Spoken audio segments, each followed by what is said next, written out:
What's up, everybody? Welcome back to the That Talk podcast. If you're watching on video on YouTube, I have Michael Ivanov sitting across from me, author. Here is his newest book. I'll have Michael introduce his newest book to you guys. Hey, what's up, guys? So, Cabin at the End of the Train. This is my latest work. So, if you know, all my books are written in as a fictional story, and this is part fiction, part of my story. So, Cool. it's the first one that I'm actually writing as myself through my journey of speaking, writing, that kind of a thing. But the actual story, the characters and the people I meet on it, that's all fiction. Awesome, cool. So again, I'll show it on camera one more time. And Michael is an author. This is his fourth book, and Michael is a speaker as well. So Michael was one of the first people that inspired me as far as like actually getting into speaking. I'd always been into like motivational speaking. I always like loved, I think wordplay was one of the things that actually intrigued me most about speaking was like the metaphorical aspect of it, and like music in general. Like I love hip hop music just as far as like the metaphors and everything. And then E.T. was my first, Eric Thomas was my first introduction to motivational speaking. And then when I actually tracked you down, someone actually like, you know, that I could like reach out and touch that was actually doing what I wanted to do. It was pretty cool for me. So I'm going to let you introduce yourself, kind of what you do, who you are. Tell us a little bit of your backstory, because you know I don't want to you know chop that up and you know Sure. part. So go ahead. So Michael, let everybody know who you are and you know a little bit of your background. Yeah, sure. So now, just over the last year, my wife and I went officially full time speaking and writing. So for a long time, for a couple of years, we were doing it where I was getting speeches here and there, working on the books, trying to promote the books. But we were still doing our IT business as well, working with my brother, and we still have a little bit of that going on the side just because it's there. No need to end it. But this last year was the first year where my wife actually quit her job. She was just she was managing a storage unit, so they kind of gave her an ultimatum, like, "Hey, you're missing too much work, traveling with Mike. Either you quit or we need you full time." So she's like, "All right, I'm out." So Nice. Yeah, and we still got a long way to go. As far as the speaking thing and booking our schedule out to where we want it to be.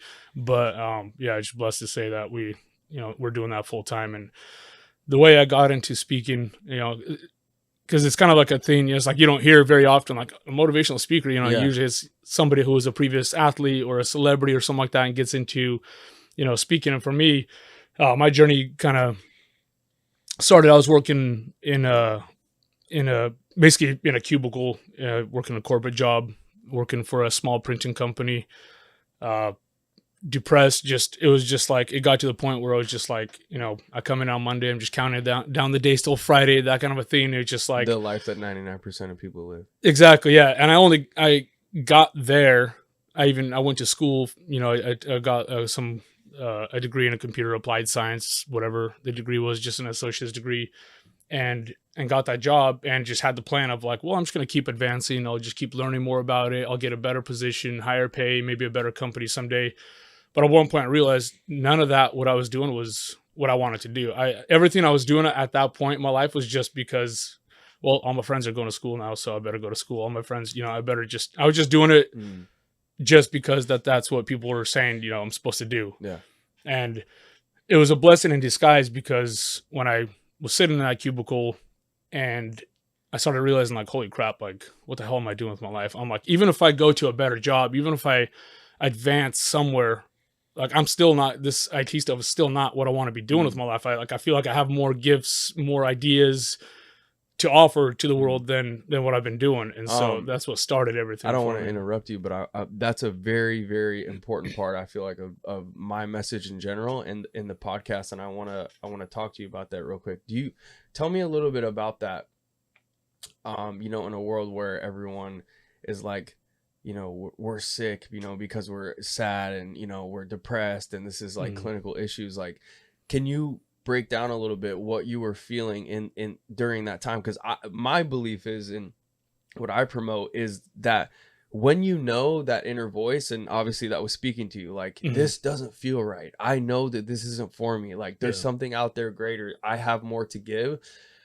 Can you argue or talk to me about, or what are your thoughts on that is the depression, right? Mm-hmm. That is the sadness. That is like when you know something, and I always say like your conscience is a compass to fulfillment. Like it's talking to you, right? And I think the further you get off the path, the more the pain magnifies. And can you speak a little bit on that? Because I think obviously that just aligns with my message so perfectly, what you were talking about.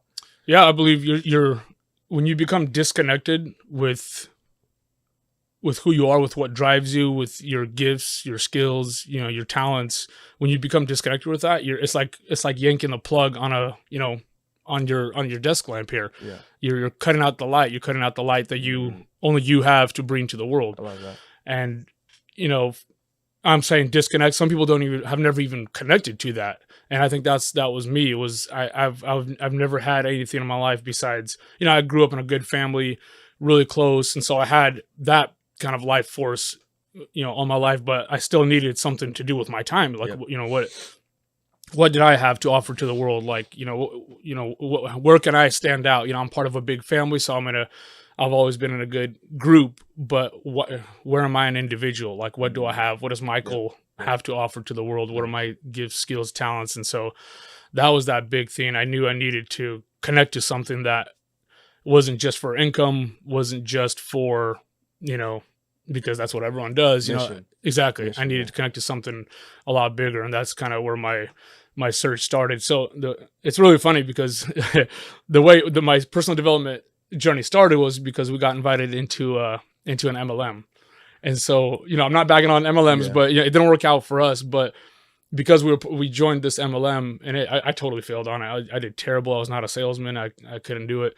But going to conferences and being surrounded by people who were talking about, you don't have to give all your time, you know, to your job. Like, they were talking about time freedom, all these concepts that I, you know, didn't really. You aligned with those. Exactly. It wasn't like, it was a great introduction. Exactly. Yeah. And they always pushed personal development books and things like that. And that's what got me into reading, and reading changed everything for me. And yeah, the book that specifically did that was an Augmendino book. It was called A Better Way to Live. And, you know, in the book, he's just talking about his journey. He has a crazy story, but he's just talking about his journey and writing and how he's been impacting people and how he's taken a cab. What stuck out to me specifically was speaking. And that's what started everything for me. He's riding in a cab, and his cab driver is like, "Oh, you're Augmendino, like, you transformed my life." And he was going to a conference or something like that. And I'm like, imagine that, living that kind of life. He's like 80 years old at that time, and somebody recognizes his work. You know, he's impacting the people, you know, impacting the world, going around speaking. His books are, and I'm just like, man, if I could do that, that's purpose, man. Like that, I could do that. And I think, and what's crazy is I think that, you know, whoever, everybody believes in God, the universe, you know, whatever it may be. I think that is wired in us to have that fulfillment when people say stuff like that, because I think, you know, Nipsey Hussle said inspiration is the greatest form of currency. And I think that's wired within us. So we're able to do things like you do, right? Write inspirational books, speak, you know, be an inspirational speaker. Because I believe that's what makes the world turn, right? That's what every generation, right? Or every, I guess you could just say every generation is to evolve, right? And do things better than the generation before, and then pass it down to the generation under that. And then we continue to evolve and evolve and evolve. And I think that fulfillment and that happiness and that shot that we feel when people say like that, that is wired in us. So that's what we pursue, right? Because I think that if that wasn't there, like you said, you know, you'd keep going with, well, I don't want to do something for, you know, just for money. I don't want to do something that obviously I'm unfulfilled in doing. Like, and when you felt that feeling, right? Or that sparked in you and you're like, wow, imagine that. And that's the same thing I feel. I'm like, wow, imagine somebody coming up to you and, you know, saying you changed my life based upon how you think. Yeah. How cool, bro. Yeah. Like, how cool. So that's kind of what got you into speaking and stuff, right? So let's jump into that. Yeah. So, to take it back even a little bit further, I'm not a natural speaker, man. Like, trust me, I'm not a natural born. I don't even believe that there's such a thing as a natural talented speaker. Anyone who says they're naturally talented at speaking is, you know, probably doesn't have anything important to say. No offense. You know, I was I like that. that's because I always hear people are like, "Oh, I can get up and talk about anything," and it's like, and yeah, you probably can, and you'll talk about nothing for an hour, you know. Yeah. And I think speaking is it's a skill that can be acquired, and I think it's a skill that people. I mean, yes, there's some people that are better communicators, but that's because maybe the way their parents communicated with them, they've picked that up along the way.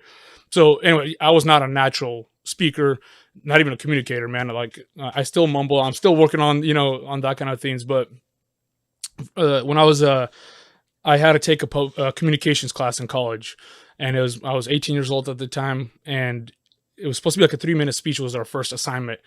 And I get up there, and like a minute and a half into the speech, like I black out. Like I don't know what I just said. I don't know what I'm supposed to say next. I mean, if you ask me my name at that point, I probably wouldn't be able to tell you. Like, I mean, I was just like my vision went blurry, my ears were red, Crazy. my face was burning. Yeah, and I got, you know, the whole class is like looking at me, and I just middle of the speech, I just walked out of the classroom. I went to my counselor and I dropped the class. I'm like, dude, I'm never coming back. I'm never doing anything to do with public speaking. Wasn't there something that says that like some people would rather die than public speaking? They say it's like the number one fear, over right? death. It's like over all this like snakes and all this which is crazy to me. But yeah, sorry, go ahead. Yeah. And so it was like a debilitating thing, and especially after that happened, then I was like, dude, never. Like I'm never gonna speak, you know, on a stage like that at all.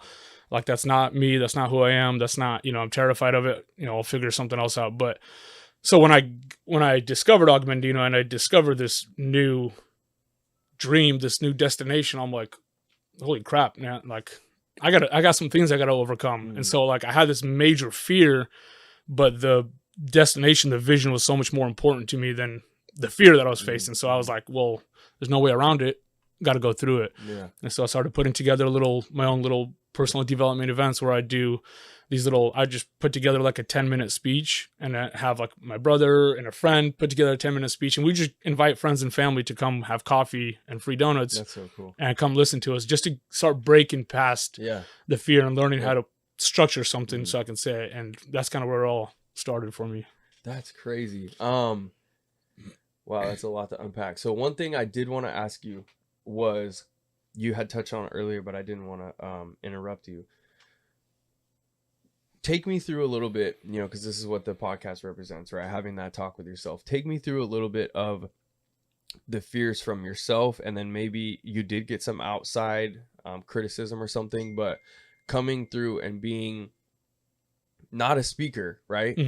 Not like an athlete, or not like a, you know, whatever, you know, people have these backgrounds, like, you know, built a multi-million-dollar company, whatever. Because I think that's usually where people go. They say, okay, I did something great, right? I set a record, you know, like I said, I built a multi-million-dollar company. I'm this, and this. Now I'm going to go tell people how I did it. Sure.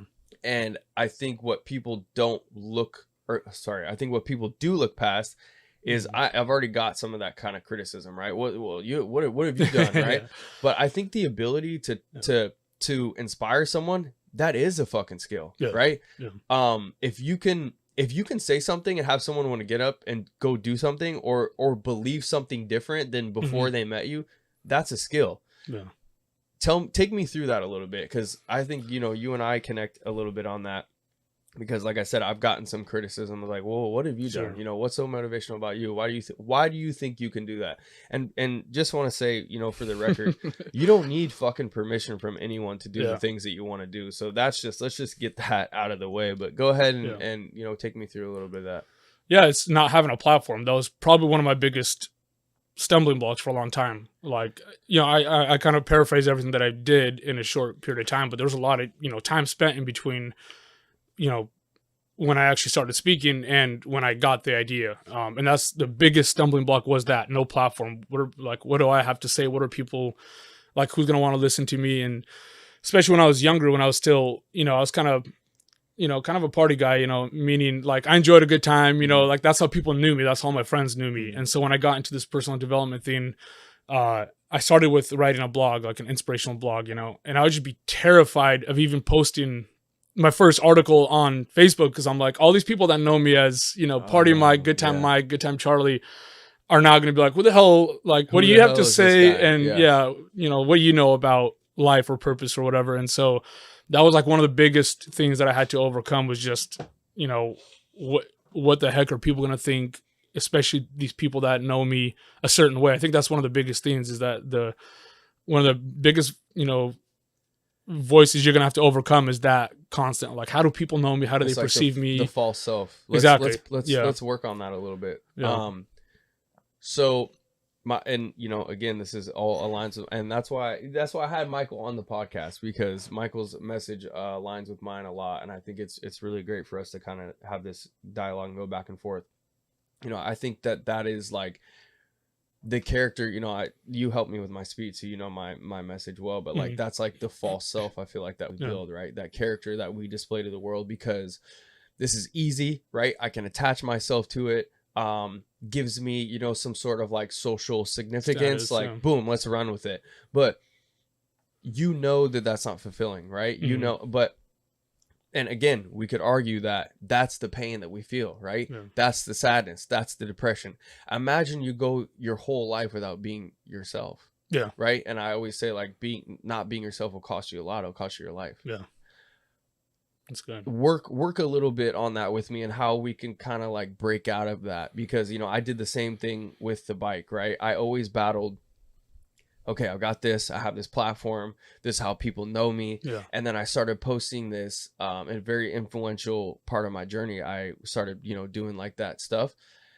People were giving me slack about it. Well, shut the fuck up and do a wheelie. And I'm just like, oh shit. I'm like, because like this part of me is actually my true self. Crazy enough, you know, I can go out and, you know, do all these things, have no issue, you know, battling whoever, doing whatever. But the moment, you know, I share my truth, I'm like all of a sudden sensitive, right? And someone had said to me, I went to an event, hadn't been to an event in a couple of years, and this guy who's a close friend of mine, somewhat, was like, hey man, you know, glad you're here, because when you were posting all that motivational bullshit, I unfollowed you. Oh man. And I was just like, oh shit. Like, I kind of went home, I kind of archived some stuff, I kind of took some stuff off my page, because I'm like, again, who the fuck do I think I am saying this kind of stuff, right? And turns out later on, I talked to him about it like a year and a half later, and I told him, I said, hey dude, you know, you said some shit to me that really fucked me up, like I need to talk to you about it. And he was like, I think I said that because I needed to hear what you had to say and I didn't want to. And that was like, wow, pivotal moment in my journey, because I was like, there's something here. So, you know, that's huge, man. Take me through that. I mean, what was this idea, like, what was the internal dialogue, you know, with yourself, like that battle? Like, same thing here. People know me as this. Every time I post something, I mean, even since the speech, since I've like, all right, this is where I'm going, I'm driving this home, this is what I want to do, I know this is for me. No engagement, losing followers. I've actually, since the speech, I've lost like 300 or 400 followers.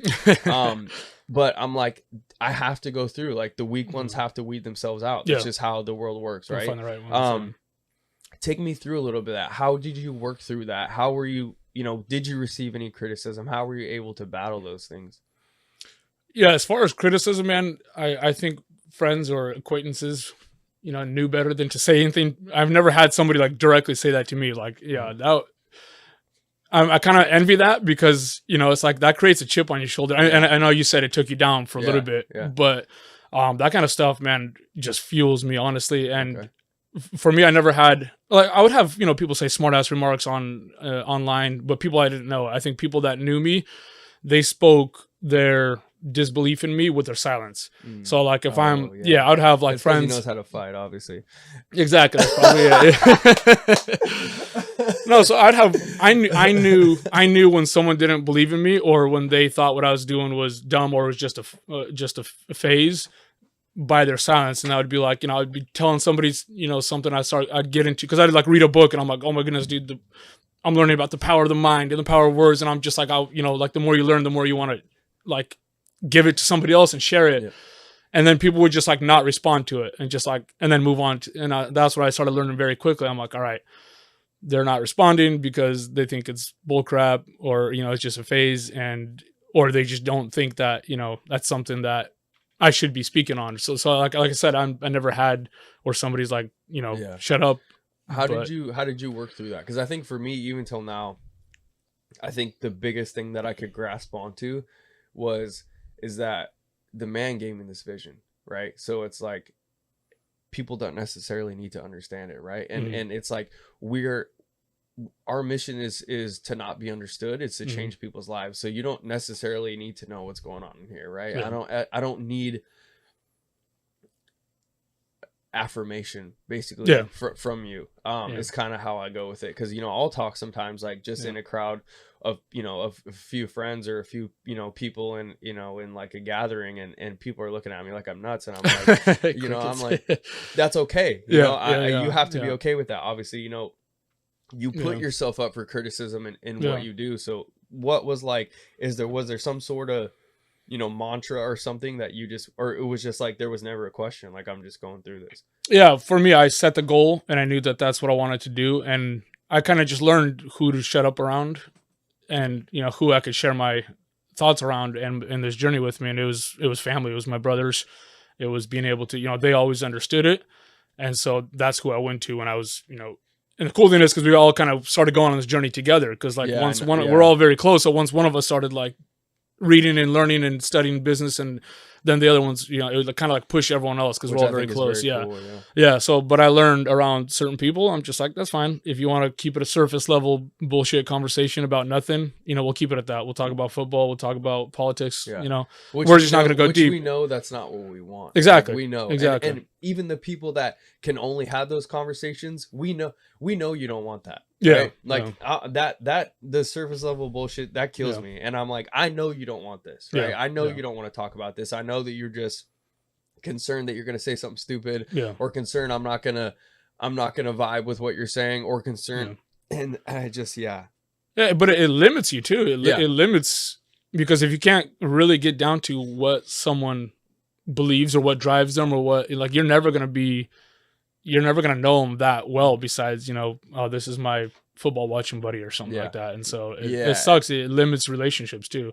And I think those people start to fall off in your journey anyways, because there's just no way that you can have this crazy amount of growth mentally, emotionally, spiritually, all this. And those people, the conversations and the gatherings and the the arrangements just become so uncomfortable, because there's such a big gap that it's just like, it's more and more awkward. This isn't worth it anymore. And what's crazy about you, I think, and again, this is a part of kind of my message in this podcast, is you talking and telling me about your journey, like you saying, I don't have a platform, right? I'm not an athlete. I don't have a multi-million-dollar company. I didn't do anything crazy. I'm not a Guinness Book of World Record setter, but I'm going to do this thing and be in this industry where people usually have a background. I'm going to be going up against CEOs, professionals, all this kind of stuff. I would argue that is the dream, right? Saying that I'm coming into this as the guy that's not supposed to be here, and then coming in the room, that's the dream, right? It's not, I want to speak in front of, I haven't hit that number where I've spoken in front of 10,000 people before. Like, people always set these goals, but I want to argue that is the dream. Like, uncovering what you have this, like when you're sitting in your job, right? You're like, I know this isn't for me. Uncovering that, and whatever that looks like, or I always use the square block of ice sculpted into something, whatever your life is, right? Or writing, Brandon said, like writing your story, writing your book.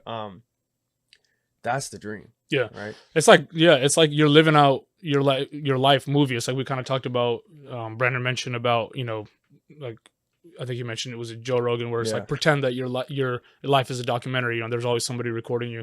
I mean, that's what, like, my wife and I talk, we always, have the best conversations when we're like on a long drive or something, but that's what we talk about. It's like, man, if we realize how, like, what we're doing, what we're accomplishing, how far we've already come, I'm like, you could do a movie about it. Not because I'm saying like, oh, look at me, I'm so special, I've done some, but meaning like that, it's that journey. It's like, it's like, you hear, it's always a really good story when you hear like, dragon. Oh, this guy, like, he left his, waiter job, and he just sold everything, went to Hollywood to try to act. Everybody loves and it's that. Such an inspiring Everybody story. loves that shit. Like, again, that is the dream. Like, that is arguably, and you know, I say again, you know my story very well. I always say that's the best part of the story. Like, it's like you said, you're sticking your nose in somewhere where everyone's going to tell you don't belong here. And that is the dream. Like, that is the best part of the fucking story. The part where everyone wants to quit is the best part of the story. The part where everyone says, dude, that's not a good idea. That's the best part of the story. The part where everyone says, you're not qualified to do that. And you do it anyways.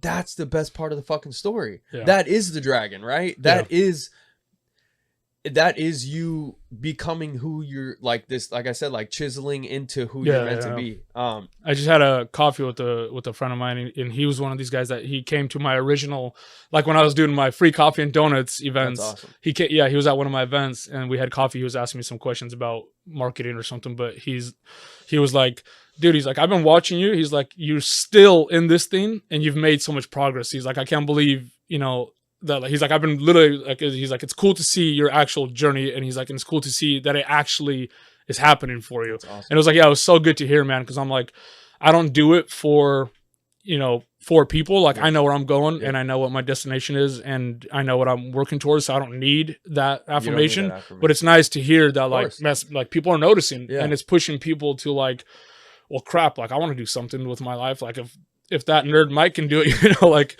I can do something too. So it's like your life, you selling out on your dream and going after it with everything that you have, you know, you're gonna wake people up to theirs. You're gonna inspire people to, you know, go out and do something too. Well, so it was really cool to hear. I think that's what we're here for. I mean, I would argue to say the biggest disservice you can do to the collective is to not be yourself, is to not be authentic, is to not go for it. Like, when you see people, especially men, right? I think when we see people that we like, that we're inspired by, like, for me, I'm like, why the fuck can I do that? Yeah. I literally, I'm not like jealous. I'm not like, the only thing I think about is, why didn't I start earlier? Yeah. Like, why didn't I go for that? Like, I was telling a kid the other day, and, you know, we were even talking about it off camera. People are literally out here living life exactly to the T at the point of a pencil, that small, to exactly the way that they want it.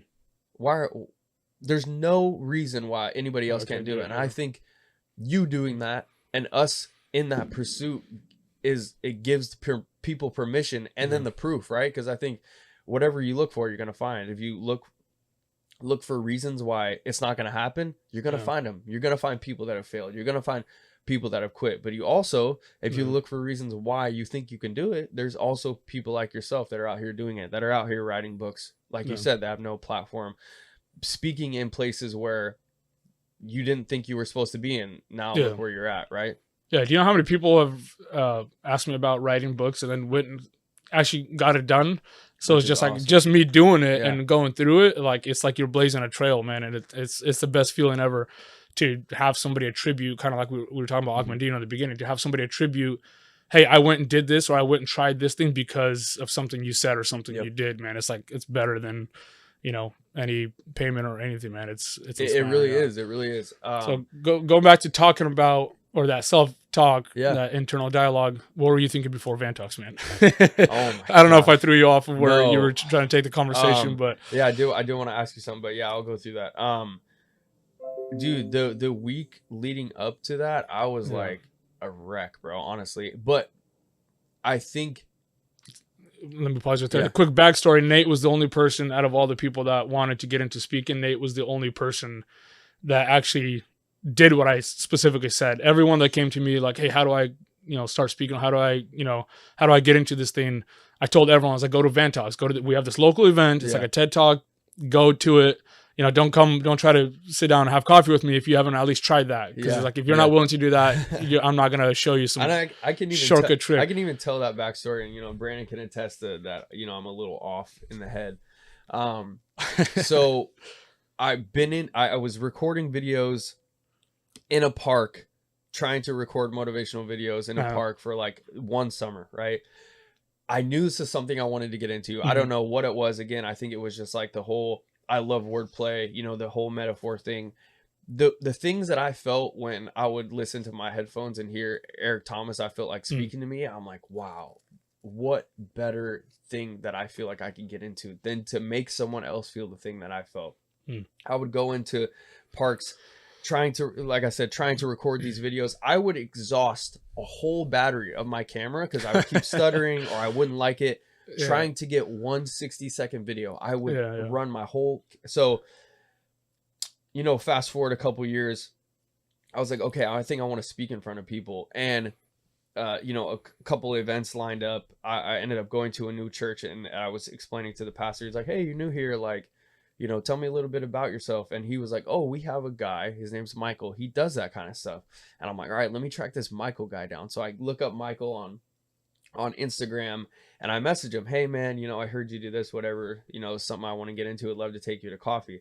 And this is the best part about it, is because normal people would have taken this like as a, you know, a kick in the nuts. And he goes, sorry, don't have time, only have time, you know, for what I'm doing right now in my family. And like I said, Brandon can attest to me. I was like, all right, cool, this guy thinks he's gonna get away from me.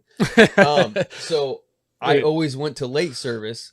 And the next week I go to early service and I see him. He's out front greeting people. I'm like, hey, this is me. I'm this guy. This is the guy that messaged you.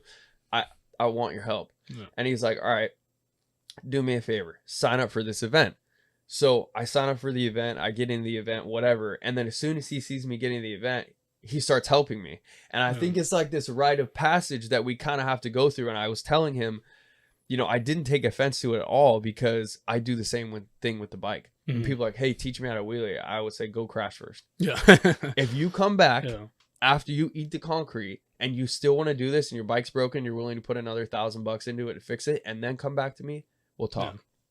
So anyways, long story short, ends up helping me. Obviously, he's my friend now. And dude, leading up to that event, I was like a wreck, but I kept telling myself, like, this is it. Like, again, these feelings are the dream, right? Yeah. I had gone through, and they'll be there forever, man. and you know, that's how you know you're doing something right. Exactly. That's what I was gonna say. I had gone through months and months of times in my life where I didn't feel that feeling, right? I didn't feel excited. I didn't feel nervous. My heart wasn't beating crazy. My palms weren't sweating. That means you're alive, right? That means you're doing something important to you. Yeah. I feel like the only time people escape that feeling sometimes, and for me, many times in my life, when I was asleep. Like, I can't get away from this feeling that I'm just a walking, soulless like being, unless I'm asleep. And that leading up to that was powerful because I was like, I know that if I make it through this, like, this is what I truly want. And dude, I wanted to drop out. I got sick a couple days before because I was stressing myself out so much. Even day of, I was just a nervous wreck. But I was like, I know, like, come on, bro, you have to get up there. You're gonna say the first couple lines, and then it's gonna be a lot easier. And I really, really had to convince myself that I wanted to do it. Because I knew I did, you know. Yeah. But it was hard. It was hard, no lie. It was very difficult. The biggest thing, man, is if you say no once, it'll be 10 times easier to say no again. Yep. That's the one thing I told myself was, like, when I got my opportunity, I'm like, man, if I back out now, I might as well just stop with this dream. Anything. Yeah. Because it'll just be easier to say no. So it's like the hardest time is to say yes to an opportunity. A scary one is that first time. Because once you say it once and you commit to it and you get it done, it becomes easier. It's still scary, but you're not going to have that, you know, I'll do it next time, you know, like I'll take the next opportunity. It's like, no, you won't. No, you're not. Yeah. If you said no at that hardest time, like you're not going to get another opportunity, or you're going to say no again. You're going to find another reason to back out again. And so that was huge for me. I was like, doesn't matter I don't care if I'm thrown up before, like, I'm going up there. You have to do it. You have to do it. And I think that element of life, again, especially for a man, I feel like is so important because I realized, like, this is the kind of stuff that people do for, like, quote unquote game day, right? I signed myself up for this. Yeah. I was on my shit, right? Yeah. I was getting up every day. I was working on my speech every single day. I was going to the gym and I was treating it like, you know, I'm getting up, I'm training for this, right? Yeah. I'm training for this event. And I think oftentimes if we don't sign ourselves up for these type of things and you don't get into these quote unquote game, this is when you really get locked in, right? Yeah. When you're, and so if you can feel, I thought about it, I'm like, wow, I need to fill my life with more things like this, Yeah. because I was prepared, I was excited, I was Yeah. nervous. Like that's what makes you feel alive. That's like that we're preparing for the whole battle thing that's wired within us, you know? I love that you said that. That's exactly what I tell Mackenzie every time. Like, you know, I'm getting nervous about to step out somewhere. It's just like, I'm like, what other, like, if I can have a lifetime of these kind of moments, like, think about looking back on my life later. Because, you know, like, you have a couple of weekends in a row where you don't do much. You kind of do the same routine. You forget. Somebody's like, what'd you do last weekend? Like, oh, I didn't remember, hang out with family. Like, it all blends in. Yep. But when you had a different conversation, something new, you were in a new environment, even something simple as that, like meeting someone new, like you remember I can't that. wait to tell you about it. Yeah, you remember that. You like, it's imprinted in your mind. But especially doing something that scares the crap out of you, it's just like, these are moments of your life that you're going to remember. You might not remember everything back in your life, you know, looking back when you're 90 years old, but you'll remember those moments when you're about to walk out. And I truly feel like they have to happen. I really do. Like I said, I think the scariest things and the things that we want to turn away from are the things that make us feel alive. Yeah. One of the principles in here is, let's jump into that. Yeah. Run towards the things, or I forgot how I worded it in there, but sometimes we run from the very things that we should be running towards. Yep. Yeah. Exactly. And that's exactly it, man. I'll be like getting ready to step out, and I'm like, somewhere deep in the back of my mind, it'll be like, dude, you know, they haven't called your name yet. You could just book it right now.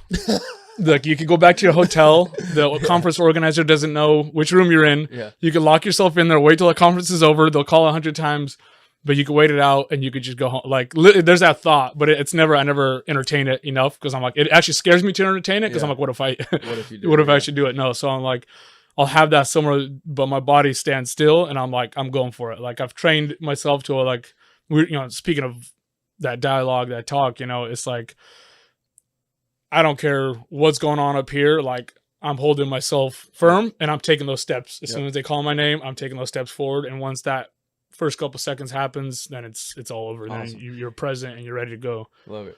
Let's talk about some of your work a little bit. So you touched on the book. Maybe you could touch on it a little more, like some of your favorite parts of it and some of your favorite like messages that you pull from it. And then let's talk a little bit about your speaking and what your keynote is kind of like. If you give us maybe like a little bit of a summary. I know you have principles, so let's talk about the book a little bit. So the book, like I mentioned at the beginning, this is the first time I wrote as myself. So it was, you know, it was vulnerable, and it was also kind of like, you know, because it's, you know, I'm doing it self-published. I also want to make sure that it's marketable. So I kind of struggled with, I'm like, you know, this is my personal journey. Like, are people going to want to read this? Because my other books are just like fictional stories, you know, in a different time. And so I'm like, is this going to be something that people are going to enjoy? Is this going to be something, because it's just personal to me. You know, I'm talking about my fears of speech. I'm talking about sleepless nights. I'm talking about being the only one at the conference out of the whole 5 keynote speakers that are going to be there. I'm probably the only ones laying awake at night wondering what the hell I'm doing there, and that I don't belong. Like, oh, it's just a regular day. Exactly. Yeah. And I'm like, why am I feeling that way? You know, so it's like I share a lot of more of those personal struggles that I had with, and insecurities that I had with getting into speaking and that kind of a thing. So, so it was really fun. It was kind of a vulnerable book to write, but it was really fun because I was like wondering if it was gonna be marketable. But I don't know, from what I get, like the kind of emails and messages that I get from people reading it, it's just like, dang, dude, I hit something good with it. I think it sparks something in people. Well, I want to ask you, so and I think it's great that we've both done this because we both have that experience. But you know, when I was telling other, like for you, right, when I tell you what I went through leading up to that event, you're like, oh yeah, like you kind of get like excited. You're like, oh, I remember that. You know, I remember my first one. When I tell other people, they're like, man, you didn't sleep for how long? You know, like, oh my God, like you got sick. Like it's almost like, but I'm like, for me, after I was done, you know, obviously I threw the fire and run out of the building and get cleaned off and, you know, whatever, you know, and I had to sit back and go, dude, how fucking awesome. How lucky am I to be able to do something that actually keeps me awake at night? Yeah. Right. How lucky am I to be able to do something that makes me want to run and hide and never go back? Do you feel that way? Like when you feel those feelings, like Is there something that goes on in there that says, dude, like, this is it? Like, like, you know, like you said, like, we run for the things that we need to run towards. Like, how do you see that? Dude, actually, I think I put it in there. I hope I worded it the same way, but I always say, like, the sleepless night, the nights that I'm like tossing and turning, you know, Mackenzie's sleeping next to me. She's, you know, passed out and I'm just like rolling over and over. Like, I cannot sleep, you know, because it's like leading up to an event that and like every time I speak, it's like a different audience. It's like, oh, these guys are like city planners. So they're like a bunch of like 60-year-old, you know, I'm like, what am I going to teach them? So like, I have all these thoughts start going through. And so I can't sleep. And so I have this like anxiety and I'm just like laying, you know, just awake, you know, I cannot fall asleep. But I'm like, but I remember going back to that cubicle, sitting, you know, Sunday evening, I'm going to bed knowing I have to go to that same crappy job tomorrow. Wow, and I'm like, powerful. I also wasn't sleeping. Wow. So I'm like, I would rather have sleepless nights, you know, because I'm about to do something that scares the hell out of me than to lose sleepless nights because I have nothing to live for. If that mic, can he still drop that mic if it's on a stand? You got me on that one. I was literally sitting there like, what are you talking about? I'm not going to drop this mic right now. Incredible, bro. That is, wow. No, yeah. Let's say that one more time, bro. Say that one more time. Yeah. I mean, it's, this is why we do this. What we do is what he just said. He literally, that was so powerful. Yeah. I would take the sleepless nights of anxiety because I'm about to do something scary and something that's totally uncomfortable for me, be in a room where I think I don't belong, or, you know, people have told me I don't belong, than to lose and have sleepless nights knowing that I got nothing to wake up to tomorrow. Because I had both. I was on both sides of that. Yeah. Brandon, do you believe that it was necessary for you to go through that first job of that mundane sort of ritualistic lifestyle that you knew it wasn't for you, but that gave you the insight and the motivation and the starvation to get to where you are now? Absolutely. Yeah. I think it woke something up in me that probably wouldn't have if I was maybe if I was in an IT job where it was just a little bit more comfortable, a little bit more Google-ish, like, you know, and had a better environment, I might have just been asleep for the rest of my life. Yeah, exactly. But it was because it was so depressing and so miserable.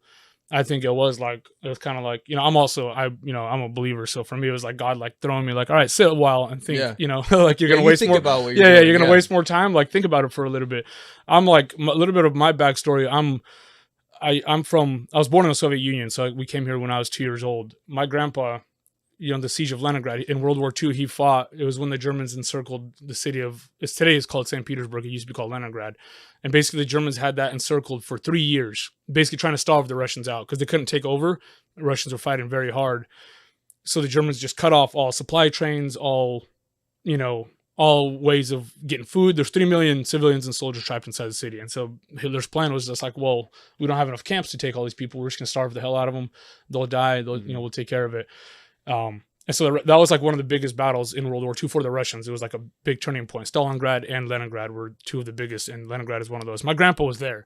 Like, my grandpa was literally got pulled from a muddy field because he didn't have. When we say in the trenches, like, yeah, he didn't have a gun. Like, they were just sending guys to run at the front lines. So they, like you see in that movie, Enemy at the Gates, where they give one guy a gun, the other two guys a pack of 5 bullets. Mm-hmm. That was him.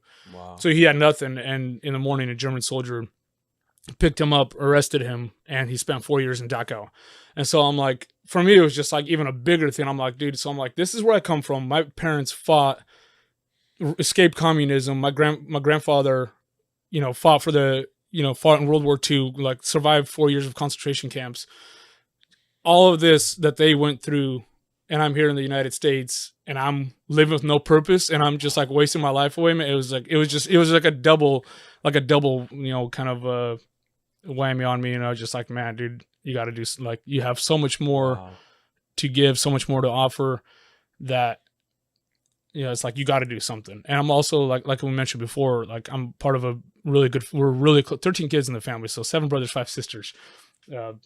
every time I say that when I speak, people are always like, what the?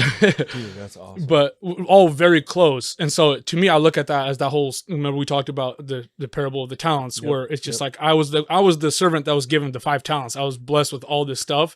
So I'm like, more, and you say it very well in some of your videos, like, to those who are given, or to those who much is given, much more is going to be expected. Yep. And I'm like, dude, I have so much more that's going to be expected of me because of where I came from, because of what I've been given. And I'm like, and here I am just like counting down the days till Friday so I can, have a couple of drinks and, lose my mind for a little bit and forget that I'm going back to work on Monday. So, dude, holy shit. Yeah. I'm like blown away by that. Dude, this guy has me speechless. Yeah, that's perspective. So that's a part of his, that's a part of his keynote. I've heard you say that in your keynote. Yeah. And, I do that, and I have somewhat in myself, even, before meeting you, have that sense of, and I think it really comes down to honor, right? So like, I have Japanese blood. So I looked into like, my whole message with the 1 of 400 trillion is like, you're here for a reason, right? And the Bible talks about that too. I think it's Proverbs that he says that God has created us purposefully, right? Exactly how you're supposed to be. So I'm like, okay, this is an accident, right? So I look back, and who were the warriors of my blood? The samurais. Every time they fought, it was a battle to the death, right? So I looked at myself, and I'm like, and I feel like it was no coincidence with the bike, right? Because I'm like, every time I go out on the bike, I'm risking my life. And I looked at it like the same way you're looking at it. Like, is this really all that my life has for me? Right? Am I really waking up afraid to be? And I I have a spiritual background as well, so I firmly believe, like, as as a mission-based spiritual man, like we don't oh, not the word fold, we just don't subscribe to things that are built by man, right? We subscribe to things that are built by God. So am I really gonna sacrifice what I believe my life to be for a piece of paper? Right? Every day. And I have this warrior blood, right? You have this soldier blood within you. I have this warrior blood within me. And this is going to be my fight. I'm just going to fight for money. That's it. That's all your life has for you. And I think that, and I argue this as well, and I say this to people, there's like life is metaphorical to me. I think the Bible is metaphor. I think everything that we go through, there's some sort of message that can be pulled.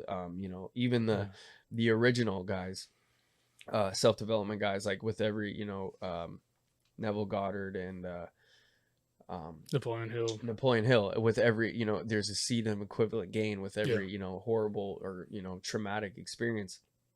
And I think, people talk about like the traditional or the generational, like, sickness, quote unquote, or pain that's passed down. And I believe it's just a metaphor. Like the men in your family were supposed to take that responsibility. And now as generations go on, it gets harder and harder and harder to take that responsibility. And then the next son has to deal with it. And, I tell my son all the time, and I'm so lucky and I'm so blessed that I have, something has given me this wisdom, meeting you, meeting all the people, being in the field that we're in. And I tell my son all the time, he can barely talk. And I tell him, like, you're going to carry the torch. Like, you have a great responsibility, like, and it's an honor, I think that, like you said, this book talks about it greatly, that the things that we're supposed to do, we run from, but it's within, as a man, that I believe taking that responsibility that's where the fulfillment is. That's success. Jordan Peterson said it really awesome. I don't want to butcher his quote, but he's like, life is not about, I might be butchering, but it's like, life is not about finding happiness. It's about finding something to carry or something like that. He's basically saying, like, you need responsibility. Like, you need, like, the more responsibility you can take on, the more of a person you become, the more fulfillment you have, the more you have to become in order to carry that. And there's so much more comes. It's like, the easier of a life we create for ourselves, the worse we're doing. I don't have kids yet, but I'm like, the easier I'm going to make, their life, the less they're going to learn, the less they're going to become. It's a disservice. Growing up, my dad, Soviet era guy, like, he'd wake us up Saturday morning, 7 a.m. We're hacking trees down, in the backyard. We're complaining and everything. We'd rather be in bed, but like, that's how we were raised. And so it sucks, man. It sucks to see. And, you got, and, I'll have children soon one day too, I hope. But like you have, it's a big responsibility on you to pass that on to him so that he, and it's crazy because he doesn't understand, but we're both feeling that pressure. Yeah. Right. Cause I'm like, I'm the first one, right? Yeah. No one in my family took this responsibility. No one wanted to teach us about this kind of stuff, right? So I'm feeling it just as much as him. And I always tell him, like, you and me are going to do this together. Yeah. Like, like I said, he can barely talk, but if I don't raise him in that environment and having that, like, I want him, being, young, 4, 5, 6 years old, like, I'm going to carry the torch. Like, this is my responsibility to take this on. I'm supposed to do all these things and I have to continue the legacy and continue the name. But let's talk a little bit about your keynote, right? So give me maybe one of I know obviously it's 12, right? 11 principles. 11 principles. Yeah. So give me your favorite one and kind of break it down a little bit for me, because we don't want to go through obviously, we don't want to give all your nuggets away. Yeah. So I would say the first one, and because that goes along with the theme of your podcast too. It's words spoken set life in motion.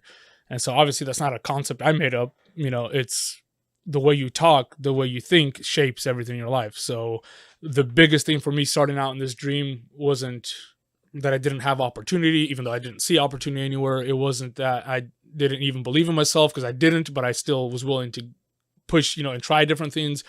But it was that dialogue in here. I knew, like, if I didn't get that fixed up here, like, you would have kept telling yourself, oh, there's no opportunities for me. Yeah. Oh, yeah, what am I thinking? Yeah. Right? I'll just go back to my cubicle. Exactly. Like, what was I thinking? Cool. Exactly. Yeah. And so the first thing I knew that I had to take care of, man, when I was, because the keynote's built out, or the 11 principles are from my first book.